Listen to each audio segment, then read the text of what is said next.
접근법에 의하면요, 외교부에서는 우리나라 국민들이 외국에 여행을 할 때 여행 금지 구역을 정해놓고 있어요. 여행 금지 구역은 대개 전쟁을 한다든지 혹은 내전이 있다든지 혹은 자연재해가 발생했을 때 위험하니까 거기 가지 말라는 거예요. 여행 금지 구역으로는 지금 러시아의 일부 지역, 벨라루스 일부 지역, 아프리카 리비아, 그리고 아프리카에 또 그 밖에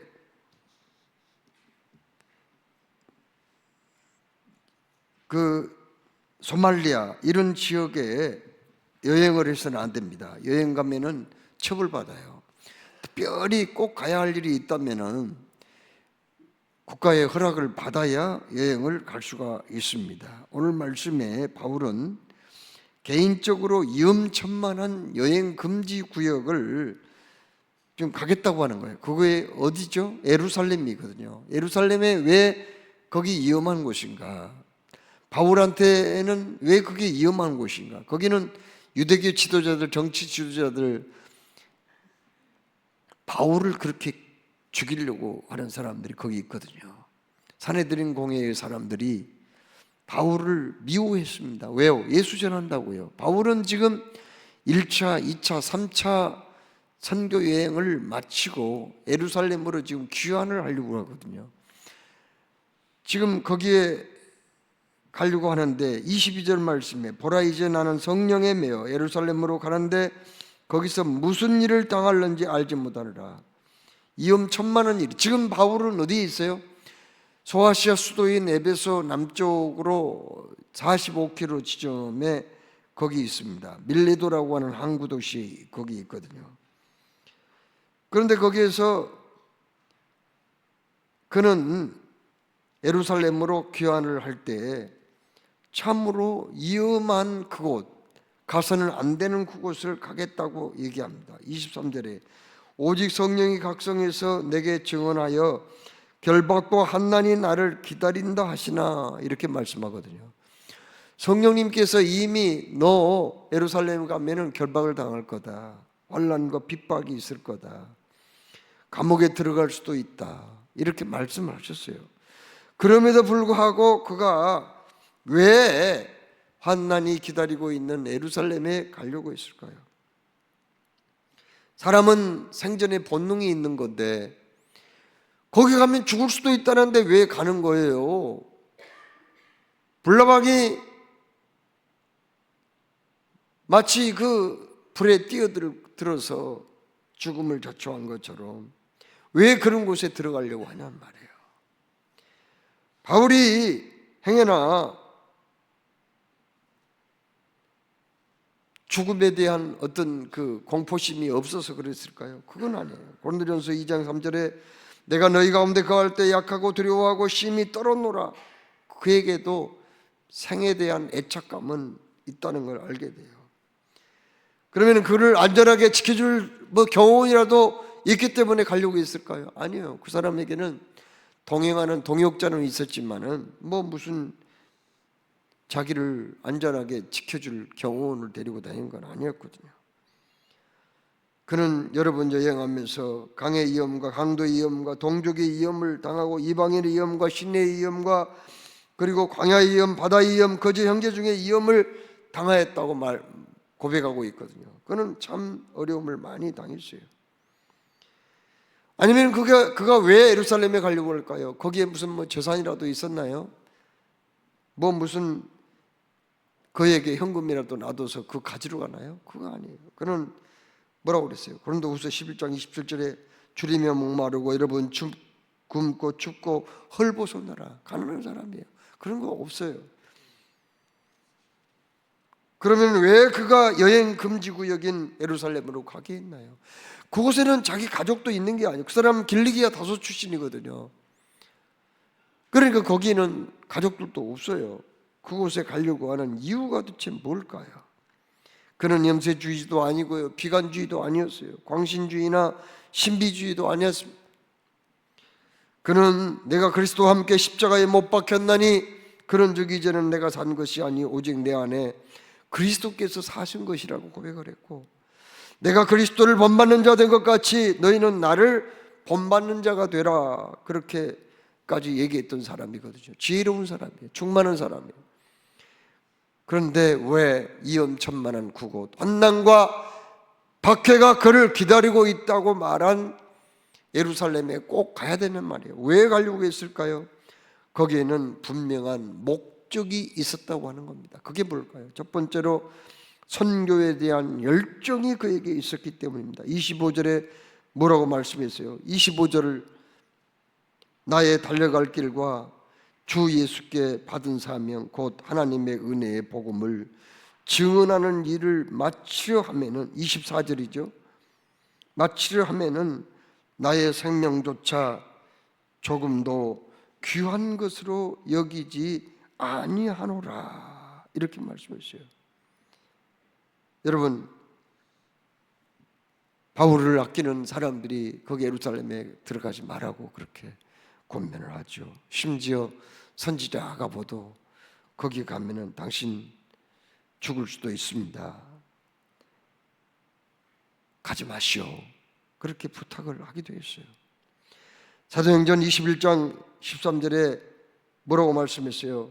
바울이 대답하되 여러분이 어찌하여 울어 내 마음을 심하게 상하게 하느냐? 나는 주 예수의 이름을 위하여 결박당할 뿐만 아니라 예루살렘에서 죽을 것도 각오하였노라. 그렇게 얘기하거든요. 그는 참으로 그동안 많은 공을 세웠어요. 참으로 전 세계에 복음이 전파되도록 얼마나 노력을 많이 한 사람입니까? 기독교의 1등 공신 아니에요. 그만큼 했으면 됐지. 왜 또 예루살렘에 가려고 할까요? 그것은 바로 복음을 증언해야 하기 때문이라고 말씀하고 있어요. 여러분, 복음을 희소식이라고 하거든요. 기쁜 소식이라는 얘기예요. 유앙겔리온이라고 하거든요. 원래 유앙겔리온 복음이라는 이 말은 어디에서 왔느냐? 이 말은 국민들의 백성들의 존경을 받는 왕이 왕으로 등극할 때 그때 유앙겔리온이다 그렇게 얘기를 합니다. 또 왕후가 왕위를 이어받을 태자를 낳지 못했는데 드디어 아이를 가져서 왕자를 출생을 할 때 그때 유앙겔리온 모든 백성들이 다 기뻐해야 할 일이라고 얘기를 합니다. 또 자기 나라가 다른 나라와 전쟁을 하게 되었는데 이 적들을 멋지게 물리치고 승리하고 돌아올 때 그 성전부를 듣는 백성들이 유앙겔리온 그렇게 얘기합니다. 기쁜 일이다. 너무 기뻐할 일이다. 그렇게 얘기하거든요. 여러분, 개인적으로 기쁜 소식은 뭘까요? 사랑하는 아들이 3년 동안 입시 공부하느라고 얼마나 고생을 많이 해요. 삐쩍 말라가지고 정말 얼굴이 노랗게 변해서 고생 많이 했는데 드디어 이제 합격자 발표하는 날이 되었어요. 그런데 엄마한테 전화한 거예요. 엄마, 합격했어! 그런 전화들이 받으면 얼마나 좋아요. 얼마나 기뻐요. 기쁜 소식이죠. 그렇죠. 복음이죠. 또 남편이 직장생활을 오랫동안 하다가 사업을 시작한 거예요. 자기가 그렇게 원해서 있는 재산 없는 재산 다 팔고 빚까지 내가지고 시작을 했어요. 그러나 너무나 막 어려운 거예요. 사업이 막 꼬여. 그러다 무너질 수도 있겠다는 그런 두려움을 느낀 거예요. 그런데 남편이 오랫동안 회사에서 근무하면서부터 연구를 한 것이 신상품으로 개발이 돼가지고 특허를 냈어요. 그리고 전 세계 판로가 열리게 되었다는 거예요. 이 소식을 들었을 때 그건 유앙겔리온입니다. 엄청 기쁜 소식이에요. 그렇죠? 엄청 기쁜 소식 아니겠어요?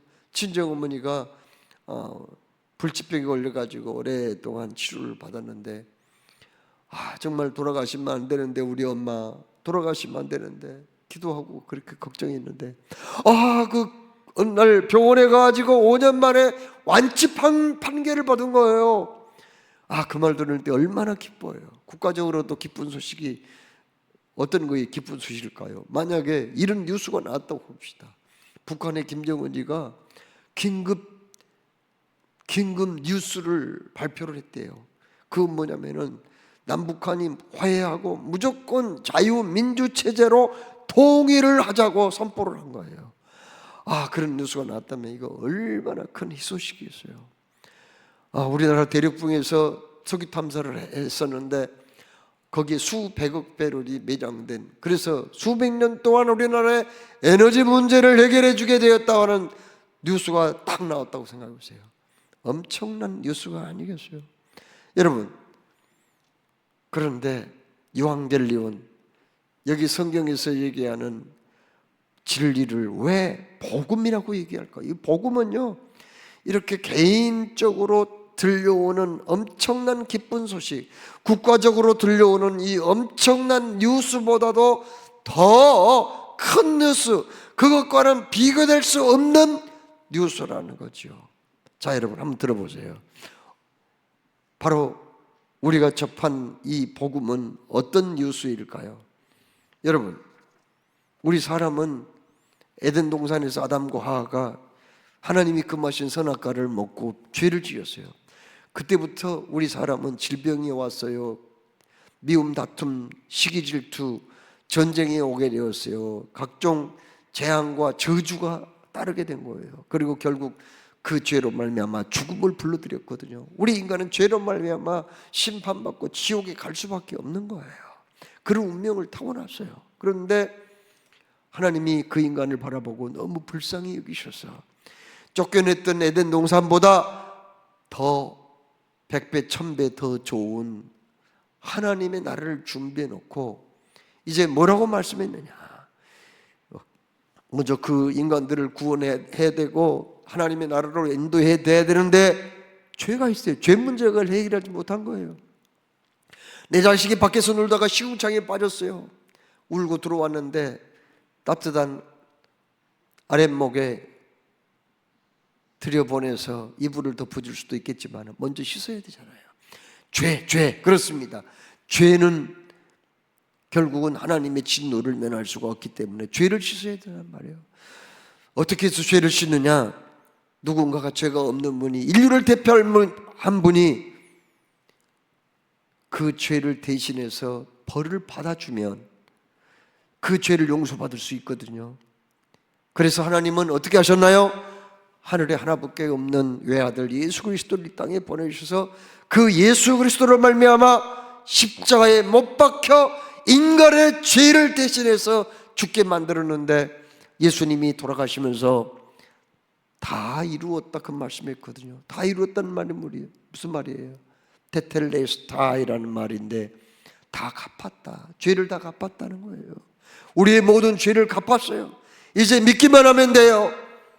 하나님이 세상을 이처럼 사랑하사 독생자를 주셨으니 이는 그를 믿는 자마다 멸망하지 않고 영생을 얻게 하려 하심이라. 예수만 믿으면은 즉시 하나님의 아들, 딸이 되고 천국의 생명책에 이름이 올라가며 하나님 나라의 시민권을 얻게 된단 말이에요. 예수만 믿기만 하면은 어떻게 됩니까? 바로 주님의 나라를 기업으로 얻게 되고 영생복락 멸관을 얻게 될 줄로 믿습니다. 이게 얼마나 기쁜 소식이냔 말이에요. 엄청난 소식이죠. 우리가 받은 이 주님께로 받은 이 복음 유앙겔리온, 이건요, 이건 내가 존경하는 인물이 왕이 되는 것보다 더 기뻐요. 왕후가 무슨 태자를 낳은 것보다 더 기쁜 소식이라고요. 또 어떤 병도 그냥 며칠만 먹으면은 다 없어지고 깨끗이 나을 수 있는 신약이 발명됐다는 것보다 더 기쁜 소식이라고요. 대학교에 합격했다는 내 아들의 전화보다도 더 기쁜 소식이라고요. 왜요? 그것들은 일시적인 기쁨이고 이 세상, 눈에 보이는 이 세상에서의 기쁨이지만 우리 주님이 우리에게 안겨주신 그 복음은 이 세상뿐만 아니라 저 영원한 세상에서 변함이 없는 기쁨이 되기 때문인 줄로 믿습니다. 여러분, 바울은 바로 이 기쁜 소식을 전해야 하기 때문에 아직 구원받은 사람들이 거기 있었거든요. 예루살렘에 올라가서 바울이 붙잡혔어요. 그리고는 사내들인 공회에서 재판도 받았습니다. 감옥에 갇히기도 했어요. 그런데 그날 밤에 사도행전 23장 11절에 주님이 나타났거든요. 뭐라고 말씀했어요? 그날 밤에 주께서 바울 곁에 서서 이르시되 담대하라, 네가 예루살렘에서 나의 일을 증언한 것 같이 로마에서도 증언하여야 하리라. 그 말씀 무슨 말씀이에요? 바울이 왜 예루살렘에 올라갔어요? 거기에서 붙잡힐 거 알았어요. 그러나 로마 시민권을 가진 그는 자기가 로마 황제에게 재판을 받겠다고 그렇게 원한다면 그렇게 해줘야 했거든요. 그것을 통해서 그는 돈 내지 아니하고 배를 타고 가이사랴에서 배를 타고 어디로 가요? 노마로 가게 됩니다. 노마는 어디예요? 우리나라 수도는 서울이잖아요. 그 당시에 세계의 중심 도시는 노마예요. 모든 길은 노마로 통한다는 말도 있잖아요. 그만큼 노마는 세계 중심 도시이기 때문에 거기 가서 마지막 복음을 전하고 그는 주님께 가고 싶었어요. 그래서 그가 예루살렘에 갔던 거죠. 하나님께서 사랑하신 여러분,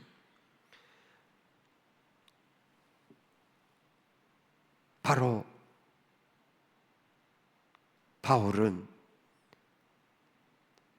이 복음을 증언하는 일, 사람을 살려내는 일, 이 일이 아직 남았기 때문에, 아직 그것을 완수하지 못했기 때문에 원수들이 기다리고 있는 예루살렘에 올라가기로 작정을 했다고 하는 말씀이 아닙니까? 여러분, 우리 교회는 열심히 복음을 전하는 교회입니다. 열심히 전도하는 교회예요. 기독공보는 우리 교단의 신문이거든요. 기독공보. 근데 이 기독공보에 표현모 기자라는 사람이 있어요. 이 사람이 코로나19 때 대면 예배도 못 드리게 하고 학교도 가게도 문 열지 못하게 한 때가 있었잖아요. 그런데 교회는 이때 그러면 어떻게 전도를 할까? 사람들을 만나서 전도는 못 할 거고 어떻게 전도할까? 그걸 좀 취재하고 싶었어요. 그래가지고 그 사람이 여러 교회를 방문했는데 우리 교회도 전도를 열심히 하는 교회라는 걸 그전부터 알고 있었던가 봐요. 그래가지고 우리 교회에 왔어요. 부목사님들 만나가지고 어떻게 전도하냐 그걸 취재하려고 저를 만나려고 했어요. 그러나 그때 제가 어디 밖에 나가고 없었거든요. 그래서 누구 말 들으니까 오늘도 전도하는 날이라고 그런 얘기를 들었어요. 아니 오늘 무슨 전도를 하냔 말이에요. 코로나19 때 사람도 못 만나게 하는데 그래가지고 전도의 현장에 가게 된 거예요. 그랬더니 그날 좀 가랑비가 보슬보슬 내리는 그런 날이었는데 우리 교회 전도자들이 저기 보세요. 저기 지금 아파트 단지 가서 전도를 하고 있어요. 그걸 보고 기절초포한 거예요. 아니 어떻게 대면 예배도 못 드리게 하고 학교도 못 다니게 하고 가게도 문 열지 못하게 하는데 저렇게 전도를 하냔 말이에요. 저걸 보고 그냥 그 기자가 놀랐어요. 사진을 찍어가지고 저 사진은 기독공부에 실린 사진입니다. 저기 크게 신문에 그 기사가 났어요. 참 이 세상에 아니 코로나19 때 저런 교회도 있단 말인가 이렇게 놀라게 됐어요. 저는 11월 말에 우리 교회 파송하신 어네스트 선교사가 세상을 떠나서 거기 그 장례식하러 갔어요. 갔더니 한 200여 명의 거기 조문객들이 와서 같이 예배를 드렸어요. 그런데 이제 장지를 향해서 매장을 하기 위해서 가는데 그 사람들이 어디 안 가고 그대로 한 200여 명이 계속 따라오더라고요. 그래가지고 아프리카 요즘 엄청 덥습니다. 나이지리아가 굉장히 더워요. 그런데 그 무더운 날씨에 한 명도 움직이지 아니하고 끝까지 그 마지막 이 세상 떠나는 그 어네스트 선교사를 보내기 위해서 그 자리를 지키고 있는 걸 보았어요. 얼마나 감동이 많이 되는지 몰라요. 마지막 고인의 얼굴도 봤는데 편안하게 갔더라고요. 다 보면서 참 이 그 어네스트 선교사가 대장암에 걸려가지고 말기 때 그때 발견돼가지고 수술은 받았으나 그리고 수년 동안 치료를 받았으나 소생을 하지 못하고 결국 떠나는데, 저는 그 나이베리아와 시에라리온 거기 전도대가 있어서 거기 가면서 거기서 이제 집회를 했는데, 나이베리아에서 먼저 집회를 하고 수천 명 모아놓고 집회를 하고, 시에라리온은 또 가서 거기서도 집회를 했거든요. 그런데 거기 가다가 보니까 엄청 멀어요. 차를 타고 가는데 국경을 통과했는데 13시간 걸렸어요. 그런데 그 길이 지금은 포장이 되었지만, 어니스트 선교사가 그 이웃나라 시에라레온까지 다닐 때는 포장이 안 돼서 비포장했대요. 거기다가 또 자동차를 타고 갈 때도 있었지만 또 오토바이를 타고 거기까지 갔대요. 그래서 나는 이분이 너무나도 몸을 아끼지 아니하고 그냥 선교한다고 하다 보니 무리를 해서 병이 났는가 보다, 그런 생각이 들었어요. 거기 가다가 오죽 멀어요. 13시간 걸리면. 그가 왜 그렇게 먼 길을 다녔을까? 한 영혼이라도 살리려고 한 거 아니에요? 거기다가 교회를 세우고 라디오 방송국을 세우셨어요. 지금도 방송 전파를 우리가 쏘고 있거든요. 그거 보면은 참 전도자의 사명, 선교자의 사명이 얼마나 소중한가 하는 것들을 알게 돼요. 우리 교회는 전도축제, 새생명축제를 개설하고 있습니다. 미자립교회 도시 개척교회를 돕고 있습니다. 국내 복지시설 학교를 돕고 있습니다. 외국에 많은 교회를 세웠습니다. 학교도 세워서 운영하고 있습니다. 왜 이런 일들을 합니까? 이것은 주님의 명령이며 마땅히 해야 할 사명이기 때문입니다. 바울이 자기를 죽이려고 했던 사람들이 기다리고 있는 예루살렘이었지만 그곳에 올라가고자 했던 것은 바로 다름이 아니라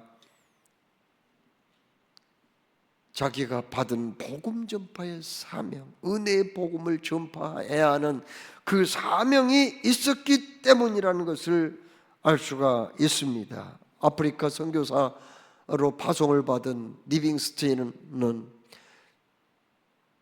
의학을 공부해서 의사가 되고 신학을 공부해서 목사가 되었습니다. 그리고 27살에 아프리카로 떠납니다. 평생 발길을 닿지 않는 그곳에 가서 탐험도 하고, 사실 리빙스턴은 아프리카 지도를 완성하는 일에 동서를 횡단해서 기여를 한 사람이에요. 그는 수많은 죽을 고비를 넘기게 됐어요. 한때는 수십 마리의 코끼리 떼가 막 그냥 습격을 하게 된 거예요. 코끼리가 뭐 속도가 느린 것 같지만 시속 60km 이상 달리는 동물이에요. 덩치 크니까 느린 것 같아도 아니에요. 코끼리 떼가 습격을 받고 밟아버리면 그건 어떻게 돼요? 완전히 그 납작해서 죽는 거예요. 그런데 코끼리 떼가 습격을 하게 된 거예요. 거기서 가까스로 도망가 가지고 목숨을 구한 적도 있습니다. 어느 날 숲속을 지나다가 사자가 공격을 했어요. 그래서 사자와 붙들고 막 그냥 뒹구고 이렇게 하는 사이에 사자가 왼쪽 팔을 물어뜯어 가지고 팔이 떨어져 버린 거예요. 덜렁덜렁 불구자로 평생을 살게 된 거예요. 말라리아를 비롯해서 장질부사 수많은 그런 전염병에 시달려서 죽을 고비를 넘겨야 했습니다. 그때마다 그는 그런 말을 했어요. 사명이 있는 한 사람은 죽지 않는다. 나는 복음 전파하는 사명을 가지고 있기 때문에 그 사명을 완수하기까지는 결코 죽지 아니할 거라, 그런 말씀입니다. 여러분, 우리 교회가 왜 이런 일을 해야 될까요? 여러분, 우리 교회는 1000만 인구의 서울 시내에 있는 교회도 아니고 100만 인구의 고양시, 일산, 신도시에 있는 교회도 아니잖아요. 우리 교회는 뭐 수만 명 모이는 대형 교회도 아니고요. 재정이 넉넉한 것도 아니에요. 그런데 헌금해가지고 왜 이렇게 선교비로 지출을 합니까? 우리가 그냥 헌금해가지고 우리 교회 뭐 자체적으로 발전을 위해서 사용하고 뭐 우리 성도들 많이 도와주기도 하고 이렇게 살면은 얼마나 편해요. 얼마나 좋아요. 그런데 왜 우리가 이 일을 하냐는 말이에요. 그건 다름이 아니라 이것이 주님이 맡겨주신 사명이기 때문인 줄로 믿으시기 바랍니다. 둘째로, 마지막으로 왜 그는 여행 금지 구역인 예루살렘으로 가기를 원했을까요? 그것은 성령께서 그를 붙잡고 있었기 때문이라고 고백합니다. 22절에 뭐라고 말씀합니까? 보라, 이제 나는 성령에 매여 예루살렘으로 가는데 거기서 무슨 일을 당할는지 알지 못하노라. 그가 무슨 일을 당할는지 알 수 없는데 왜 위험한 예루살렘으로 갔죠? 그것은 성령에 매였다는 거예요. 성령에 매인다는 이 단어가 중요한데, 이 성령에 매였다는 말은 무슨 말일까요? 성령에 매였다는 헬라 원어는 데데메노스라는 그 단어인데요, 이것은 처음부터 지금까지 계속 묶여 있다라는 뜻이에요. 성령님께서 그를 묶어버린 거예요. 묶어버리면 어떡합니까? 자기에는 어떤 자유가 없잖아요. 성령께서 묶어가지고 동쪽으로 이끌면 동쪽 가야 되고 북쪽으로 이끌면 북쪽 가야 되고 그렇게 하는 거 아니겠어요? 성령께서 그를 묶어버렸다는 말이야. 매어서 그 일을 하게 되었다 하는 얘기입니다. 언제 매었죠? 그가 담메색 두상에서 부활하신 예수님 만나서 거꾸러졌죠. 그때 바로 성령께 완전히 매인 바가 되었고 성령의 포로가 되고 말았습니다. 그렇습니다. 바로 바울은 그때부터 성령에 매여서 때로는 가고 싶은 데도 갔지만은 때로는 가고 싶지 않는 것도 갔고 자기가 원하는 것, 원치 않는 곳을 선택한 게 아니라 성령님이 가라면 가고 오라면 오고 멈추라면 멈추게 되었다는 거죠. 그는 2차 선교 여행 때 소아시아에서 전도하고 싶었어요. 1차 전도 여행 때 갔던 곳 교회도 돌아보고 더 북쪽으로 가서 복음을 전하고 싶었거든요. 그러나 성령께서 막았거든요. 그리고는 기도하다가 환상 중에 성령께서 마게도냐 사람 한 사람이 손짓을 하며 와서 우리를 도우라고 하는 환상을 보고 그는 유럽 땅으로 갔잖아요. 마게도냐 빌립보 속으로 가게 되었잖아요. 그와 마찬가지로 그는 하나님께 붙들린 바 되었고 성령님의 매인 바 되어서 어쩔 수 없이 자기가 의지적으로 원하든지 원치 않든지 예루살렘으로 가야만 했다고 말씀합니다. 사도행전 13장 2절 3절에 주를 섬겨 금식할 때 성령이 이르시되 내가 불러 시키는 일을 요하여 바나바와 사울을 따로 세우라 그렇게 말씀했거든요. 오늘 여기 고백에서도 성령님이 내가 불러 시키는 일을 위하여 바나바, 바울 이 사람 내가 불러 선교라는 일을 시키기를 원하오니 따로 세우라고 그렇게 말씀했다고 했거든요. 그렇습니다. 그는 성령에 매여서 복음 전파를 하고 있으므로 성령께서 나를 예루살렘으로 이끄시기 때문에 그곳에 가야 한다고 그렇게 고백했습니다. 성령은 우리를 거듭나게 하죠. 성령님은 우리를 하나님의 나라에 들어가게 합니다. 성령님은 연약함을 도우시며 말할 수 없는 단식으로 우리를 기도하십니다. 성령님은 모든 것을 가르치고 또한 주님의 말씀을 생각나게 하십니다. 성령님은 사람을 불러 선교하게 하십니다. 성령은 영원토록 우리와 함께 하시는 분이란 말이에요. 우리 교회가 왜 선교를 하게 되나요? 그것은요 인간의 의지가 아니에요. 저는 원래부터 무슨 신학교 다닐 때부터 목사가 될 때부터 나는 선교하리라 그런 생각은 안 했어요. 내가 선교 목사가 되리라 선교하는 교회를 섬기리라 그런 적 없습니다. 전혀 그런 적 없어요. 그냥 어쩌다가 단기 선교 간 적이 있거든요. 청년들하고 가는데 거기 갔는데 그 이슬람교 믿고 하루에도 5번씩 이상한 음악 소리와 함께 기도를 하는 그 사람들을 보고 얼마나 불쌍한 생각이 들더라고요. 엄청 불쌍해요. 지옥 가는 그들을 불쌍히 여기는 마음을 성령님이 나에게 주신 거예요. 그때부터 선교에 관심을 가지게. 제가 무슨 신학교 다닐 때 뭐 나는 선교하는 목사가 되리라, 뭐 무슨 선교하는 목회 되리라, 선교하는 교회를 섬기리라 생각해 본 적 없어요. 성령님이 그렇게 하신 거예요. 여러분, 바울을 통해서 복음을 전하는 일은 바로 하나님께 받은 사명이라고 말씀했거든요. 한자로 이 사명이라는 말은, 이 사자는요 사신사자예요. 그러니까 왕이 외국의 중요한 일 때문에 파송을 하는 사람, 그 사람이 사신이에요. 사신사자에다가 목숨명자예요. 우리의 목숨은 그냥 의미 없이 한평생 뭐 70년, 80년, 90년 살다가 가는 그런 생명이 아니에요. 그런 목숨이 아니라는 말이에요. 우리의 목숨은 보냄을 받았어요. 저 하나님께서 이 땅에 사신으로 보내셨다는 거예요. 그게 사명이에요.